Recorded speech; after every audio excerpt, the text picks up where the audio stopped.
Bonjour à tous. Nous allons poursuivre aujourd'hui notre exploration des exercices sur l'adressage IP. Une entreprise veut utiliser l'adresse réseau 192.168.90.0 pour 4 sous-réseaux, le nombre maximum d'hôtes par sous-réseau étant de 25. Quel masque de sous-réseau utiliseriez-vous pour résoudre ce problème? Dans cet exercice, son objectif, c'est le subnetting. C'est quoi le subnetting? C'est une technique qui consiste à diviser un réseau en plusieurs sous-réseaux, qui sert à économiser des adresses IP. Dans notre cas, ce réseau doit être divisé en 4 sous-réseaux de 25 hôtes ou ordinateurs. Logiquement parlant, si nous utilisons le masque sous réseau par défaut, /24, alors on a 254 adresses hôtes sur un seul réseau. Et si nous voulons appliquer le subnetting, tout d'abord, il faut savoir quelle formule parmi ces deux on va utiliser. S égale à 2 à la puissance n. Dans cette formule, S est le nombre de sous-réseaux désirés. 4 dans cet exercice, c'est-à-dire 4 sous-réseaux. À partir de S, vous devez déterminer N, qui est un nombre entier positif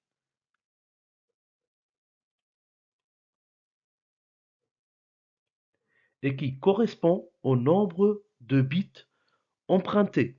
Dans la partie host ID de l'adresse IP, ce processus d'empreinte de bits est appelé masquage. En gros, on a le masque de sous-réseau par défaut est /24 et nous désirons 4 sous-réseaux.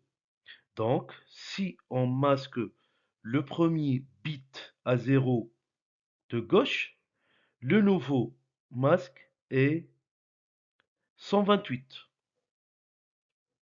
où on a 2 sous-réseaux. C'est-à-dire, le nouveau masque, c'est /25, 255 en décimale, 255.255.255.128. Donc, pour subnetter, pour subnetter un réseau en plusieurs sous-réseaux, on se sert des bits disponibles du masque de sous-réseau, c'est-à-dire ceux qui valent 0. Mais nous voulons 4 sous-réseaux. Alors, suivons la formule S égale 2 à la puissance n doit être supérieur ou égal à 4, alors n est égal à 2. Du coup, on va emprunter 2 bits. C'est-à-dire, chaque fois qu'on veut doubler le nombre de sous-réseaux, on remplace un bit à 0 par un bit à 1. Si on voulait par exemple 4 réseaux, on a dit 2 bits. Si on voulait 8, donc on va rajouter un autre bit à 1. Ça devient ici 3 bits à 1, et ainsi de suite. Et le nouveau masque devient /26. /26, en décimale, c'est 255.255.255.192, qui donne 4 sous-réseaux. La question ici, combien de hôtes pour chaque sous-réseau? Suivant la deuxième formule, H est égal à 2 à la puissance petit h moins 2, avec petit h et le nombre de zéros restants dans la partie host ID, qui est égal, si on va compter, c'est 6 zéros. Donc, équivaut à dire 2 à la puissance moins 2 est égal à 64 moins 2, qui est égal à 62.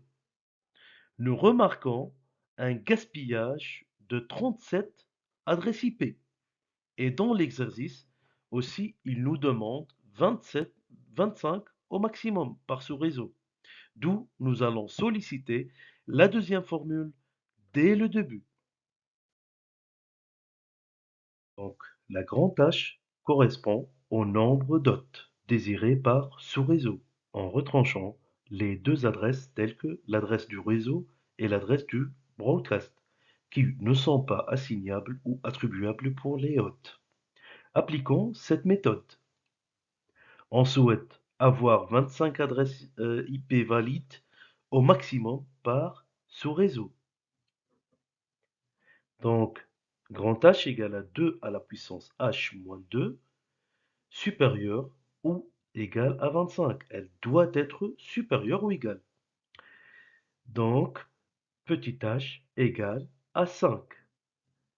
Équivaut à dire grand H égale à, normalement c'est 2 à la puissance 5, c'est 32, moins 2. Donc 32 moins 2, c'est égal à 30 adresses IP. C'est le mieux que l'on puisse faire. Si on a alors petit h égale à 5, il nous faut 5 bits valant 0. Notre nouveau masque est donc sur le dernier octet 5 bits à 0 à droite, qui est 1, 1, 1 et 5, 0. En décimale, 255.255.255.224. C'est la conversion binaire de ce nouveau masque. En notation CDR, c'est slash 27. Donc on a 3 octets 24 bits plus les 3 bits, c'est slash 27. Et si on compte combien de sous-réseaux nous avons, 2 à la puissance 3, c'est-à-dire 8 sous-réseaux. Puisqu'on a 3 bits à 1, chaque sous-réseau comporte 30 adresses hôtes. Passons à l'exercice numéro 3, où nous allons détailler les différents sous-réseaux. Donc, soit l'adresse réseau suivante, 200.100.10.0/24. Il faut définir un masque réseau qui permette de placer 14 ordinateurs dans chaque sous-réseau. La question, donner les adresses de tous les sous-réseaux créés. Pour répondre à cette question, nous nous appuyons toujours sur le même processus ou les mêmes formules qu'on a utilisées auparavant et en se basant sur le masque de sous-réseau. Nous avons au départ le masque sous-réseau par défaut. On va le saisir. Donc, nous avons slash 24 qui est égal à 255.255.255.0 en binaire 1, 2, 3, 4, 5, 6, 7, 8. Point 1, 2, 3, 4, 5, 6, 7, 8. Point 1, 2, 3, 4, 5, 6, 7, 8. Point 8, 0. Voilà. Et la formule qui représente le nombre de hôtes souhaités par sous-réseau est donc grand H qui est égal à 2 à la puissance petit h moins 2. Donc, elle doit être supérieure ou égale à 14, qui est demandé par l'exercice. Découvrons donc h, c'est égal à combien? Si on va commencer par 2 à la puissance 0, donc ça ne nous concerne pas. Point 1, 2 à la puissance 1, 2 moins 2, non. 2 à la puissance 3, c'est égal à 8. Bon, moins 2, c'est 6. 2 à la puissance 4, c'est égal à 16, moins 2, c'est égal à 14. Donc, h, elle doit être 4. C'est le nombre le plus proche de notre condition. Par résultat, le nouveau masque de ce réseau est, donc on va le détailler en binaire avant, donc bien sûr les 3 octets ils vont rester les mêmes. 1, 2, 3, 4, 5, 6, 7, 8. Point. 1, 2, 3, 4, 5, 6, 7, 8. Donc les 24, on ne va pas les toucher. Par contre, puisque on a h qui est le nombre de zéros qui est égal à 0, 4 zéros, donc il nous reste 4 bits à 1. Et le reste sont 4 bits à 0. Ces 4 bits sont notre petit h. En décimale, c'est égal à quoi? Donc, c'est égal à 255.255.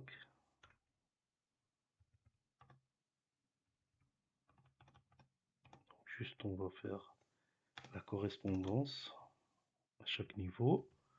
Point 255, ce sont les 24 bits. Et là, si on va convertir en décimale, c'est 8 bits.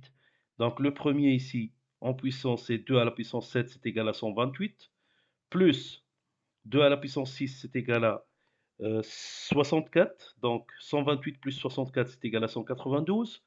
Plus 2 à la puissance 5, c'est égal à 32. Donc 192 plus 32, c'est égal à 224. Et 224 plus 2 à la puissance 16, c'est égal à 240. Donc, c'est égal à 240. En décimale, c'est égal à slash combien? En notation CDR, donc 8 plus 8 plus 8 plus 4, c'est-à-dire c'est 24 plus 4, c'est égal à 28. Ça, c'est notre nouveau masque sous réseau. Passons maintenant à l'étape suivante, où je veux vous montrer une méthode rapide et pratique pour résoudre n'importe quel exercice d'adressage IP et en donnant toutes les adresses IP de tous les sous-réseaux créés. Prenons juste l'octet ou la partie modifiée du masque sous-réseau. Dans notre cas, c'est le ceci, je l'ai préparé, donc c'est le dernier octet, donc 1, 1, 1, 1 et 4, 4 0. Et cherchons ce qu'on appelle le nombre magique ou magic number. Donc le nombre magique ici, c'est le dernier bit emprunté dans la partie host ID. C'est celui-ci qui est 2 à la puissance 4 est égal à 16. Donc on l'appelle nombre magique. C'est 2 à la puissance 4 qui est égal à 16. Si nous avons par exemple 5 bits à 1, alors le nombre magique sera 2 à la puissance 3, qui est égal à 8. Si nous avons par exemple le dernier bit à 1, il est ici, donc le magic number, c'est égal à 4, et ainsi de suite. D'où la question que se pose, à quoi sert ce nombre magique? Il représente le début de chaque bloc d'un sous-réseau en commençant par 0. Comment ça? Commençons par le premier sous-réseau. Donc, le premier sous-réseau, ça va être 200.100.10. Donc, il va commencer par 0. Le deuxième sous-réseau, on va faire quoi? Bien sûr, la partie fixe à partir du masque de sous-réseau, donc cette partie toujours la même. Point. Donc, on rajoute le nombre magique qui est toujours 16. Le sous-réseau suivant, c'est égal à 200.100.10 points. Et comme d'hab, on rajoute 16, donc ça va être 32. Et ainsi de suite. On va donc traiter cet exercice sur Word, ça sera plus pratique dans un tableau. Ok, revenons donc à notre exercice. J'ai préparé tout pour ne pas perdre le temps. Donc, Voici le tableau où on va découvrir les différents sous-réseaux. Donc, je l'ai préparé. On va vérifier ensemble. Donc, à travers le nombre magique qui est égal à 2 à la puissance 4 égale à 16, donc on va rajouter pour chaque sous-réseau 16. Donc toujours plus 16. Donc en commençant par 0. Le premier sous-réseau, c'est égal à 0. Le deuxième sous-réseau, plus 16. Le troisième, plus 16, c'est 32. Et ainsi de suite. Donc, je vais accélérer un peu. Donc, 48. Le suivant, 64. Le suivant, 80. Et le dernier, 240. Si on rajoute 16, c'est égal à 256. Alors, c'est pas logique. Donc, le dernier, c'est 240, car la dernière adresse qu'on va trouver ici, c'est 255. Poursuivons maintenant. Puisque le début ici, c'est point 0, et le début ici, c'est point 16, donc la dernière adresse qui sera affectée pour le sous-réseau 1, puisqu'on a ici 16, donc le dernier ici, c'est 15, c'est-à-dire la dernière adresse, c'est point 15. C'est l'adresse de diffusion du sous-réseau 1. OK? Et la plage d'adresse haute, où on dit disponible ou valide, donc la première adresse, ce sera quoi? Ce sera 200.100.10.1, tout simplement. La deuxième, à la fin, point 2, 3, 4, jusqu'à quoi? C'est suivant la dernière adresse. Donc ici, la dernière adresse valide, c'est point 14. Et comme on a vu combien comporte la plage d'adresses hautes, comme vous voyez ici de 1 à 14, c'est 14 adresses IP. Valide. Si on va revenir à la formule, donc à partir du masque de ce réseau, c'est égal à 2 à la puissance h, c'est-à-dire h égale à 4 zéros, donc 2 à la puissance 4, c'est 16, moins 2, c'est-à-dire moins l'adresse de réseau, et l'adresse de diffusion. Donc 16 moins 2, c'est 14, d'où le résultat de la plage d'adresse haute. Et pratiquement, on continue comme ça. Donc je vais faire copier-coller. Donc ici, l'adresse suivante du sous-réseau 2.16, le début, donc point 17, la première adresse valide. Et ici, sans calculer, si par exemple ici on trouve sous-réseau 3, 32, donc on revient ici et on met 31. D'où la dernière ici c'est 30. Pour vérifier les occurrences ou bien le nombre d'occurrences, ici c'est 30 moins 17, c'est égal à 13 plus 1. C'est dernier moins premier plus 1. Donc on trouve 13 adresses valides. Et bien sûr, continuons par le même principe. Donc ici, la première adresse c'est 33. Et ici, la dernière adresse, c'est pas la peine de compter. Donc on a 48 ici. On revient derrière. Ici, on trouve 47. D'où ici, c'est 46. Donc, vous faites vous-même les calculs par la suite. Là, j'ai mis une pause sans perdre du temps. Nous avons donc rempli toutes les adresses possibles de tous les sous-réseaux à partir de ce fameux nombre magique. Nous pouvons, à travers ce tableau, découvrir quelques remarques. La première est concernant la parité des adresses réseau. Donc, quelles sont les caractéristiques d'une adresse réseau? Normalement, c'est la première adresse dans un sous-réseau et pour l'adresse de diffusion, c'est la dernière adresse d'un sous-réseau. Ici, on remarque que toutes les adresses réseau sont paires. Comme vous voyez, point 0 à la fin, point 16, point 32, point 48, etc. Et pour les adresses de diffusion, ils sont tous impairs. Là, on trouve .15, .35, 31, 47, 63, 127, 191, etc. La deuxième remarque est que c'est pas toujours une adresse réseau d'un sous-réseau, c'est .0. Donc on trouve des autres valeurs. Et pour l'adresse de diffusion, c'est pas toujours .255. Pour la troisième remarque, nous allons vérifier l'exactitude des adresses réseau et des adresses de diffusion. Prenons un sous-réseau par hasard. Prenons par exemple le sous-réseau 10 par exemple. Donc on va prendre cette plage. Donc l'adresse réseau de sous-réseau 10 c'est 200.100.10.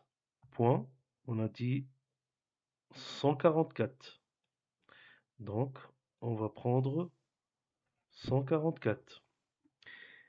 Et faisons la conversion binaire de cette adresse IP. Bon, on ne va pas prendre la partie fixe, ça ne sert à rien, car notre partie host ID, c'est dans le dernier octet. Donc pour 144, c'est égal à 128. Donc on met un bit à 1, plus 64, donc on n'a pas besoin. Donc 128 plus 32 aussi, ça nous donne 160, donc supérieur, donc c'est 0 ici. 128 plus 16, c'est égal à 144. Donc, c'est bon. Et les autres bits sont 0. 0 et 0. Comme vous voyez ici, par définition, une adresse réseau confirme que tous les bits de la partie host ID sont mis à 0. Donc, ça vérifie la condition. Et si on va prendre l'adresse de diffusion maintenant de sous-réseau 10, c'est égal à combien? C'est égal à 159. Donc, on écrit l'adresse, donc .100.10.159. On va convertir 159, c'est égal à combien? Bien sûr, c'est égal à 128, donc on met un bit à 1. Plus, donc là c'est 0, on n'a pas besoin, hop.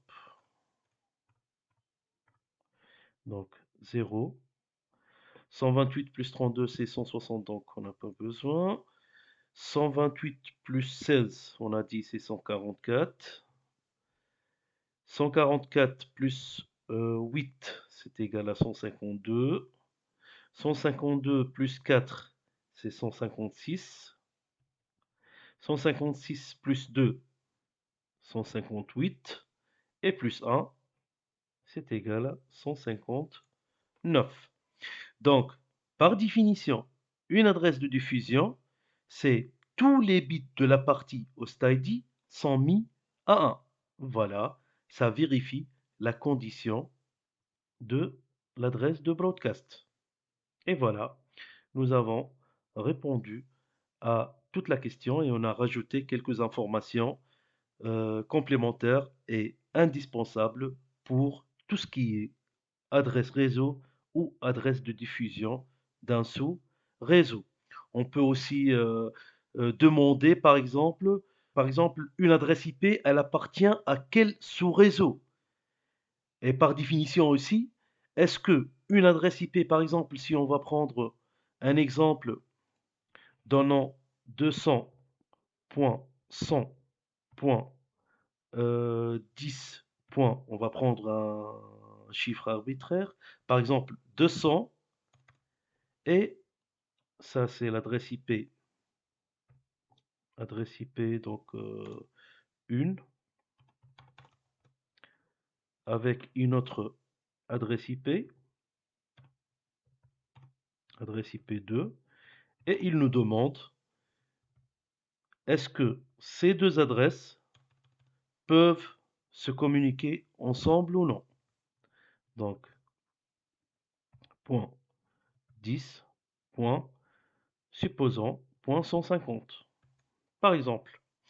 Donc, pour répondre à cette question, est-ce que IP1 peut communiquer IP2? On vérifie à partir de ce tableau. On cherche point 10, point 200, elle est où? Elle est située où? Donc, comme vous voyez ici, elle est dans le sous-réseau 13. Donc, et 150, elle appartient à un autre sous-réseau, sous-réseau 10. Donc, la réponse à la question, non, ces deux adresses IP ne peuvent pas se communiquer ensemble car ils appartiennent à deux sous-réseaux différents. Voilà. Donc, merci pour votre attention et à bientôt.